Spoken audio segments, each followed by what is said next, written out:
Uh, Maybe later? I'm not really dressed for diving. Her mother looked genuinely disappointed. That was my first red flag. The entire weekend was an exercise in terror. Stacy's brother Marcus challenged me to a friendly knife-throwing contest, with me as his target. Her sister Brenna invited me for a refreshing swim that turned out to involve crossing the lake at night with weights attached to our ankles. It builds character. Plus, the fear of drowning really heightens your senses. I think my senses are heightened enough, thanks. But the worst was her grandfather, a wiry old man with wild eyes who cornered me in the kitchen. "So you're dating my Stacy, eh? Let me tell you something, boy. In this family, we live by one rule. If it doesn't scare you half to death, it's not worth doing." That's an interesting life philosophy. Philosophy? It's our religion. Now how about you join me tomorrow? I'm going to ride my motorcycle through a ring of fire. I thought he was joking. He wasn't. The next day, I watched in horror as the old man revved up a vintage Harley and sped toward an actual flaming hoop. He made it through, barely, his jacket catching fire in the process. The family cheered like it was the most normal thing in the world, while someone casually extinguished Grandpa. The truly terrifying part? Stacy looked at me afterward with such anticipation, like it was the most natural thing in the world to ask. So, what do you think? Want to try it next? I think I'll pass this time. Hi there, my name is Dalton, and I'm still trying to process what happened. 6 months ago, I was the happiest I'd ever been. I had met the most captivating woman, Stacy, and fallen head over heels for her. Now, I'm alone again, but somehow relieved.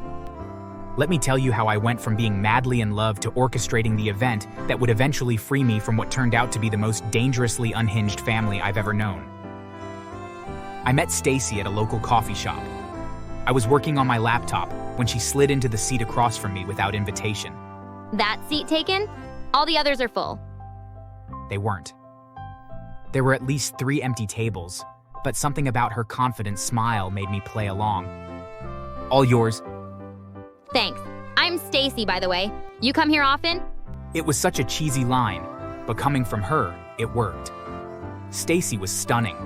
Wild auburn hair, bright green eyes that seemed to dance with mischief, and this perpetual half smile like she knew something you didn't. We talked for hours that day. She was fascinating, a freelance photographer who specialized in extreme sports and dangerous situations.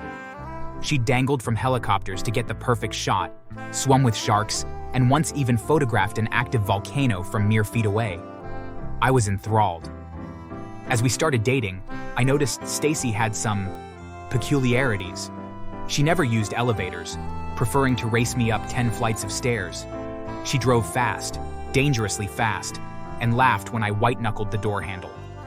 Once, during a thunderstorm, she insisted we go for a walk without umbrellas. Come on, Dalton. Don't you want to feel alive? I'd feel more alive if I didn't catch pneumonia. But I went anyway, because that's what Stacy did to me. She made the world seem more vibrant, more exciting. And when she kissed me in the pouring rain, I thought, this is what living feels like. 3 months in, Stacy finally suggested I meet her family. Just so you know, they can be a bit intense, but they're going to love you. If they're anything like you, I'm sure we'll get along great. I had no idea how wrong I was.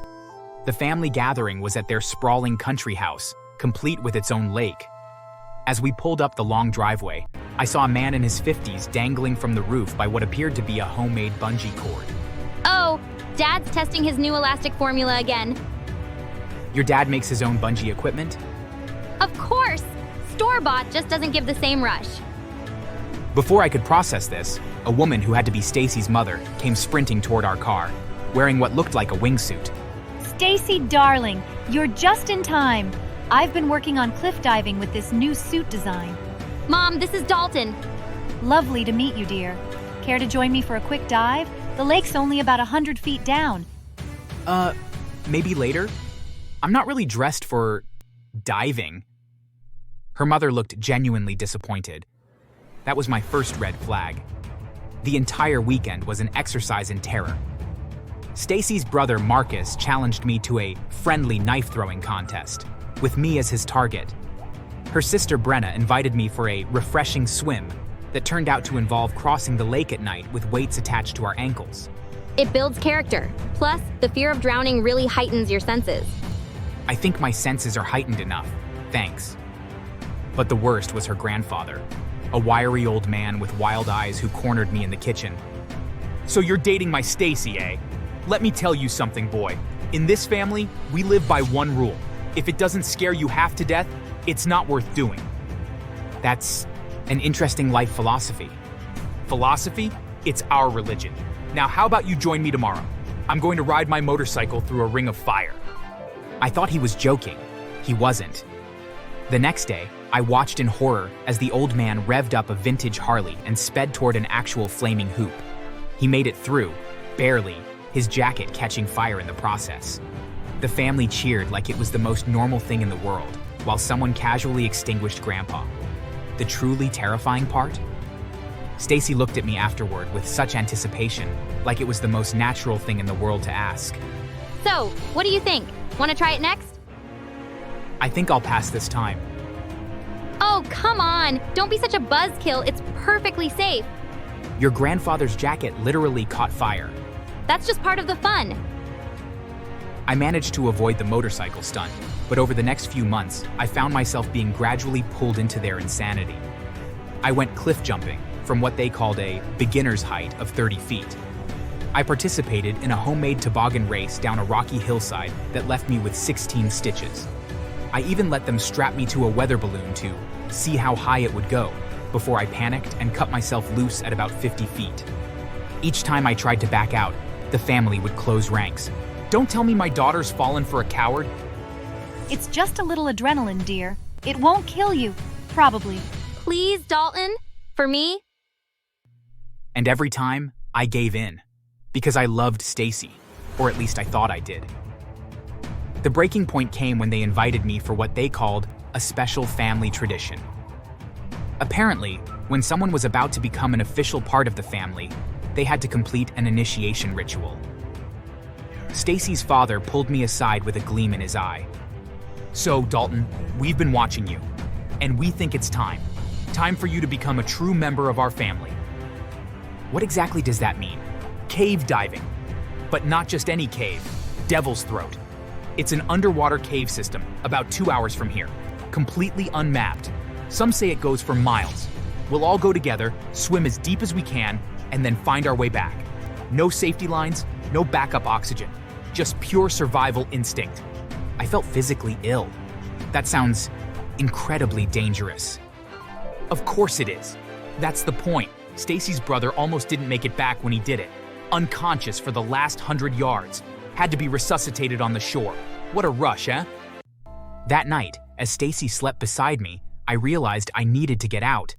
These people weren't quirky or eccentric. They were deranged, and they were going to get me killed if I didn't escape. But every time I tried to create distance, they pushed harder. Stacy started talking about marriage. Her family sent daily texts with ideas for bonding activities that seemed designed specifically to maim or traumatize me. When I finally worked up the courage to break things off with Stacy, she laughed in my face. Break up? Don't be ridiculous, Dalton. You're one of us now. Nobody leaves this family. Stacy, this isn't healthy. Your family takes risks that no sane person would take. You just need to embrace the rush. Once we're married, you'll understand. My family is already planning your bachelor party, base jumping from the Jefferson Bridge without permits. That's when I realized I would never escape unless I did something drastic. Something that would make even them back down. Or if that failed, something that would make them want nothing to do with me. So I hatched a plan. I did some research and found the most dangerous, insane activity I could think of, one that even Stacy's family wouldn't dare attempt. I proposed it at their next family dinner, trying to make my voice sound excited. I've been thinking about this initiation. Cave diving sounds great, but I've got an even better idea. How about we try free diving in Hurricane Alley? Hurricane Alley was a notorious section of coastline where powerful underwater currents had claimed dozens of lives. Even experienced divers avoided it. To my horror, instead of refusing, Stacy's family erupted in cheers. Now you're talking, my boy. That's the spirit. Oh, I've always wanted to try that. In my day, we would have called that a proper challenge. See, Dalton? I knew you'd come around. I was trapped in my own plan, but I wasn't about to commit suicide for these lunatics. So I modified my strategy. I agreed to all their planning, even helped scout the location. I bought equipment, researched the tides, and acted completely committed. On the day of the dive, we all gathered at the shore. The water was churning violently, even worse than usual due to an offshore storm. Perfect for my plan. Just before we were set to enter the water, I faked a phone call and stepped away. Emergency at work. They need me right now. I'm so sorry, but I have to go. You're backing out? Now? Dalton, this is our special day. You can't just leave. I don't have a choice. But you guys should go ahead. Don't let me ruin your fun. I'll make it up to you, I promise. I could see the disappointment and anger on their faces. But more than that, I saw determination. They weren't going to let my absence stop them. Fine, we'll do it without you. But you'd better have something even better planned to make up for this. I nodded, hugged Stacy goodbye, and watched as the family waded into the treacherous waters. The guilt was overwhelming, but I kept telling myself they had done things like this 100 times before and survived. Surely they'd be fine this time too. I waited in my car, pretending to be on a work call, watching from a distance. They disappeared beneath the waves, and I started counting the minutes, telling myself I'd call for help if they didn't resurface soon. 20 minutes passed, then 30. At 40 minutes, I was about to call 911 when I saw splashing. 3 figures emerged from the water, dragging something between them. Even from a distance, I could tell something was terribly wrong. I raced down to the shore. Stacy's parents and grandfather were performing CPR on her still form. Her skin was blue, her lips bloodless. She got caught in a current. We couldn't reach her in time. Call an ambulance. I did, but it was too late. Stacy was pronounced dead at the scene. Her brother and sister, who had been swept out further by the currents, were rescued by the Coast Guard, severely injured, but alive. At the hospital, as the family huddled together in grief, Stacy's father approached me with cold, hate-filled eyes. This was your idea.